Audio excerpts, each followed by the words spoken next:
Hello everybody, अस्सलाम वालेकुम। इस वीडियो के अंदर हम MySQL डेटाबेसेस को स्टार्ट करेंगे और डेटाबेस की सारी क्यूरीज़ को देखते हैं। इस वीडियो में तो हम एक क्यूरी को पढ़ेंगे, फिर अगली वीडियोस में हम सारी क्यूरीज़ एक एक करके कवर करेंगे।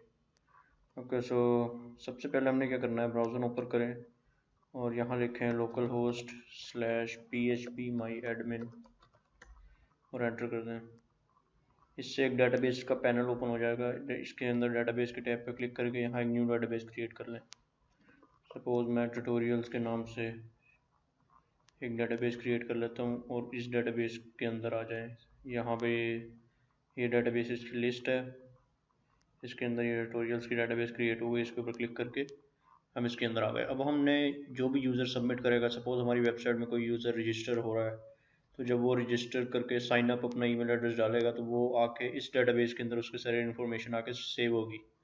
तो लेकिन डेटाबेस के अंदर हमेशा टेबल्स के अंदर इन्फॉर्मेशन सेव होती है। तो हम एक टेबल भी क्रिएट कर लेते हैं यूज़र्स का, या किसी भी नाम से आप कर लें। अच्छा, इसके अंदर कॉलम्स कितने होंगे? अगर आपने फॉर्म बनाया है, साइन अप फॉर्म बनाया है, उसके अंदर पहली फील्ड होगी ईमेल एड्रेस की, दूसरी होगी यूज़र नेम और पासवर्ड की, 3 फील्ड्स होंगी। तो हम इसे 5 एंटर करके ना 5 लिख के गो कर दें। अच्छा, पहली फील्ड है, इस पहली को फ़िलहाल छोड़ दें। पहली फील्ड है यूज़र नेम, दूसरी है ईमेल, तीसरी पासवर्ड, और फर्स्ट वन को आप रख दें आईडी और लास्ट को रख दें डेट, कि किस डेट को यूज़र साइन अप हुआ है उसकी इन्फॉर्मेशन इस टेबल कॉलम के अंदर सेव होगी। यूज़र नेम को वारचार सेलेक्ट कर लें, ईमेल को भी वारचार। वारचार का मतलब है कि इसमें अल्फ़ाबेट्स और करैक्टर दोनों आ जाएंगे। इसके अंदर सेलेक्ट कर लें डेट टाइम, और ये इंटीजर रहने दें। और इसको प्राइमरी की, आईडी को प्राइमरी की सेट कर लें और इसे ऑटो इंक्रीमेंट भी कर दें कि जैसे जैसे रिकॉर्ड बढ़ते रहें इसके अंदर आईडी की जो वैल्यू है वो खुद ही इंक्रीमेंट करती रहे। इसके बाद यूज़र नेम की लेंथ सबकी फ़िलहाल 255 लेंथ रख दें, जो कि डिफ़ॉल्ट भी होती है। उसके बाद इसे सेव कर दें। अब एक यूज़र्स का टेबल क्रिएट हो गया है। इस ट्यूटोरियल डेटाबेस के अंदर यूज़र्स का टेबल है। इस टेबल के अंदर आए तो स्ट्रक्चर टैब में ये सारे कॉलम जो हमने अभी भी बनाए हैं वो सारे शो हो रहे हैं। ब्राउज़ किसके इस टेबल के अंदर क्या क्या डाटा पड़ा है, इस टाइम ये एम्प्टी है। तो अब हमने ये करना है कि जब भी यूज़र रजिस्टर होगा तो हमने इस टेबल के अंदर उसका यूज़र नेम, ईमेल और पासवर्ड सेव करवाना है, जो भी वो फॉर्म से सबमिट करेगा। तो फॉर्म क्रिएट करते हैं, एक न्यू फाइल बनाएं, सेव कर लेते हैं इसे register.php के नाम से। इसके अंदर सबसे पहले एक फॉर्म बना लेते हैं साइन अप का। एक्शन मेथड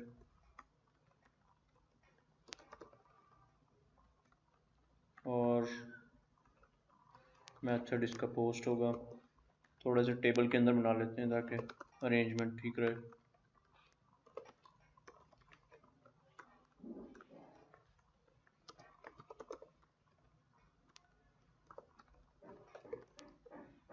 इसको थोड़ा सा स्टाइलिंग भी कर लेते हैं टेबल की,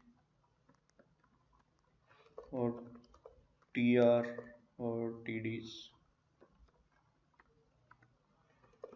2 TD, विड्थ होगी 30% और 70%। पहले में आप लिख दें इसका लेबल, दूसरे में इसकी एक फील्ड, इनपुट टाइप टेक्स्ट होगी, इसको एक नेम दे दें जो कि यूज़र नेम ही दे देता हूँ। इसको ही कॉपी कर लें 3 दफ़ा। ये हो जाएगी ईमेल के लिए, ये होगा पासवर्ड और ये होगा submit button. Email, email, password और पासवर्ड, और लेट्स ऐड कंफर्म पासवर्ड भी ऐड कर लेते हैं, कंफर्म, और इसको सी पासवर्ड इसका नाम करते हैं। और ये है इनपुट टाइप सबमिट, इसकी वैल्यू होगी साइन अप। इसको कॉल स्पैन 2 कर देते हैं। अच्छा, फॉर्म को हमने इसके अंदर रैप कर देना है।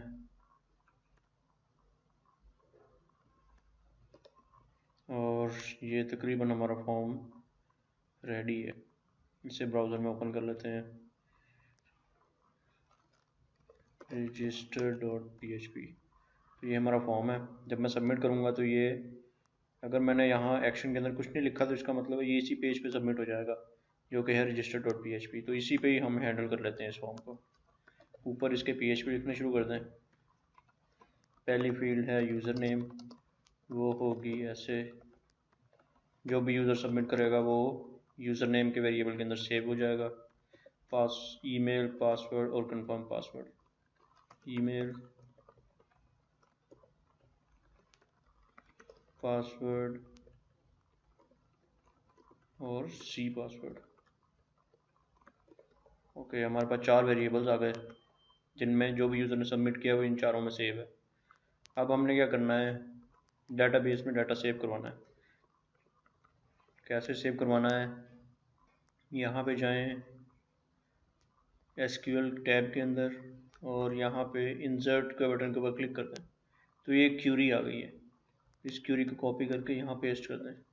अच्छा, अब ये क्यूरी क्या है, क्यूरी है इंसर्ट इनटू, आगे टेबल का नाम है जो कि यूज़र्स है, और इसे गौर करें तो ब्रैकेट के अंदर सारे कॉलम के नाम दिए हुए हैं, ID, user name, email, password और डेट। फिर आगे लिखा हुआ वैल्यूज़, और इन्हीं सब कॉलम्स की आगे वैल्यू दी हुई हैं। जो ये सब कॉलम यहाँ दिए हुए हैं उन सब की वैल्यूज़ दी हुई हैं। तो ऐसा करते हैं, इन सब वैल्यूज़ को उड़ा के हमें अपनी वैल्यूज़ डालते हैं। ID के लिए हमने कोई वैल्यू नहीं डालनी। दूसरी वैल्यू होगी यूज़र नेम के लिए, सपोज मैं यहाँ डाल देता हूँ फैसल। थर्ड में होगा ईमेल एड्रेस, जो भी दे दें। फोर्थ है पासवर्ड, पासवर्ड भी जो मर्ज़ी दे दें। डेट भी फ़िलहाल मैं ये दे देता हूँ, जो भी डेट दे दें। इस क्यूरी को कॉपी करके यहाँ पे रन करके देखते हैं। इसको पेस्ट करें और यहाँ गो कर दें। अब ये होगा कि यहाँ देखें लिखा आ रहा है 1 रो इंसर्टेड, एक रो जो है इस टेबल के अंदर इंसर्ट हो गई है। ब्राउज करें तो ये देखें, पहला रिकॉर्ड ID हमने हालांकि एम्प्टी दिया था, तो क्योंकि ये ऑटो इंक्रीमेंट पे लगा हुआ ये कॉलम, तो अगर मैं दोबारा एंटर करूँगा ये रिकॉर्ड, तो ये ID 1 है तो 2 हो जाएगा, फिर 3 हो जाएगा, ये ऑटो इंक्रीमेंट होता रहेगा। यूज़र नेम जो भी हमने वहाँ ऐड किया था, ईमेल, पासवर्ड, डेट, वही सब कुछ आ रहा है। लेकिन हम ये चाह रहे हैं कि जो यूज़र यहाँ से सबमिट करे वही यहाँ पे स्टोर हो जाए। तो अब हमें क्यूरी पता चल गई, इंसर्ट की क्यूरी ये होती है। इस क्यूरी को फ़िलहाल यहाँ पड़ा रहने दें। अब हम करते हैं ये काम करने के लिए कि यहाँ का डाटा उस डेटाबेस में सेव करवाना है। सबसे पहले हमें इस फाइल का और इस डेटाबेस का आपस में कनेक्शन बनाना पड़ेगा। तो वो बहुत सिंपल है, आप एक वेरिएबल बनाएं, यहाँ लिखें mysql i_connect। ये एक फंक्शन है mysql का। ये क्या करता है, हमारी इस फाइल को डेटाबेस के साथ कनेक्ट करने के लिए यूज़ होता है। इसके अंदर 4 पैरामीटर होते हैं, 1, 2, 3 और 4। फर्स्ट वन में आपने देना है हमेशा लोकल होस्ट।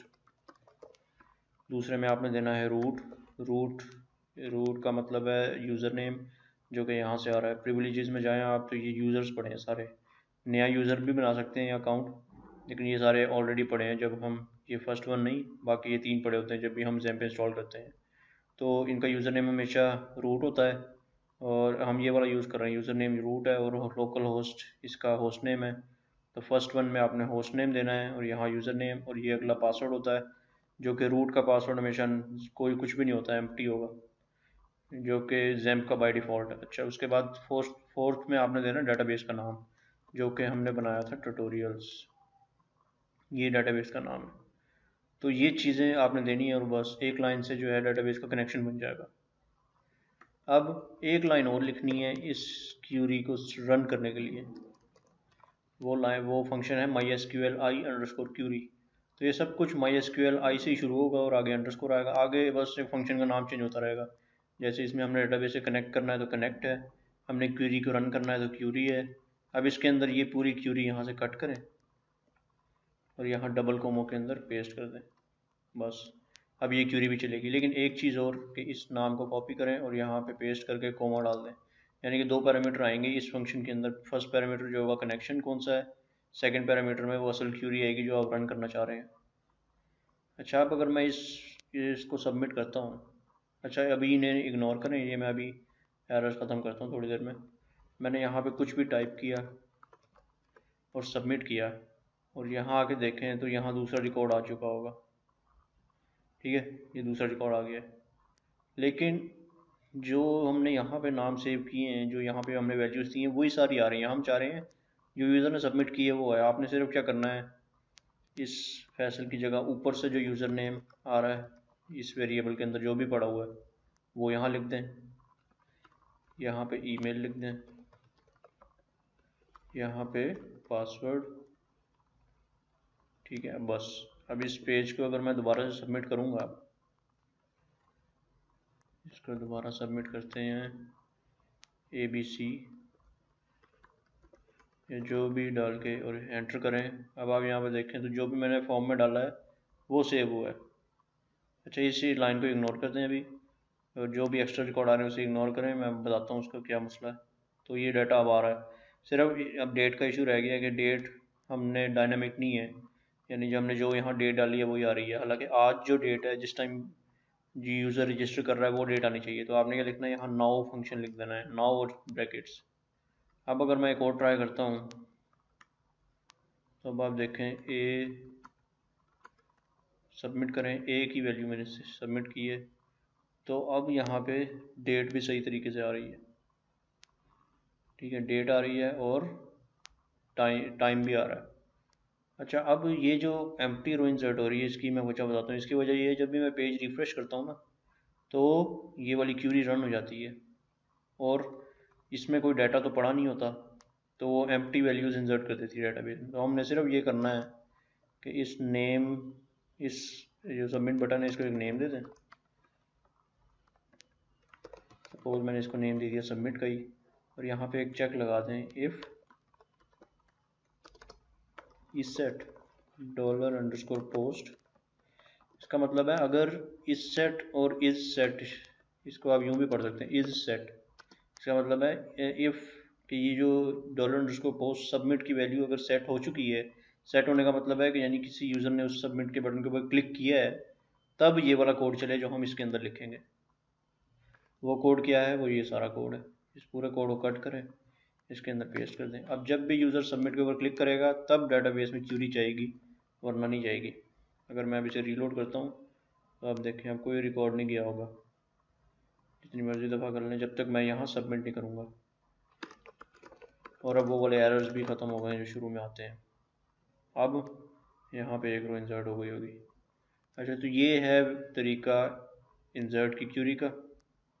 इसको थोड़ा सा ब्रेक डाउन कर लेते हैं, इसको रख लें एक ऊपर वेरिएबल के अंदर।